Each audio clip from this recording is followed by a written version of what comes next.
My name's Jay Briggs. I'm the winemaker here at 45 North. This year will mark my 10th season at 45 North as the winemaker. I grew up in Southwest Michigan, actually in grape country.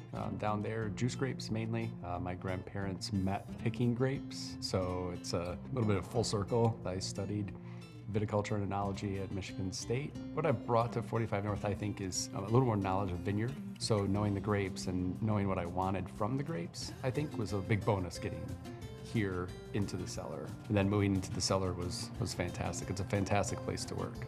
I have a lot of freedom to work with the varieties that we grow here on the property.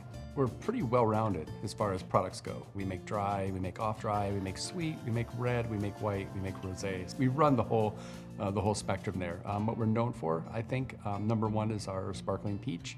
It's our biggest seller. It's a super fun wine, very versatile. Cabernet Franc does really well through the winter for us, but it doesn't ripen as well, I don't think, as Merlot. But Merlot is more tender to the winter than Cabernet Franc is. We can make Merlot really, really well here, but we need that Cab Franc to withstand the winter temperatures. And we've been blending the two the last few vintages in the cellar exclusively because I like the way that they work well together. The sooner we can get them together and cohabitate, the better the product is long term, instead of waiting to the end and then blending at the very end before we bottle. It takes a lot longer for everything to kind of come together and all the edges to round out. I really like working with varieties in different vessels. We have the typical stainless steel tanks.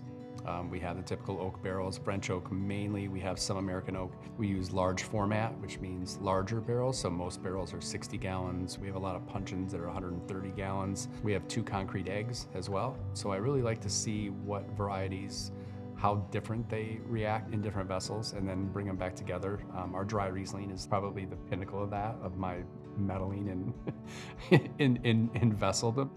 So our dry Riesling is a blend of probably 5 different fermentations in different vessels and different temperatures. So I use like a spice rack, which is pretty cool. This year we did our rosé in the second concrete egg, which adds this like really nice mouthfeel lift that's really, really cool. Probably my favorite wine to make now is either our dry Riesling or our barrel fermented Chardonnay. It's not that buttery, it's not that oaky. I'm really light-handed with what oak we do use and how much we keep in the barrel, so I'm really excited about that. 45 White, it's another one. It's a white blend that people seem to like a lot. It's pretty fun to make. It's really fun to drink. The other two, the Riesling and the Chard, are more like thinking wines, if that makes any sense. I don't like making the same wine twice. I celebrate vintage variation.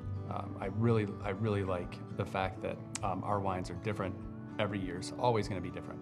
If it's not fun, then I might as well go sell shoes. I like to have fun. I think this is a remarkable industry to be in. I feel so lucky every single day that I get to do this. When you tell people that, oh, I'm a winemaker, the look in their eye is just everything. You could have the worst day ever here at your job, and to see somebody fawn over what you do is, it brings you back down to earth pretty quickly.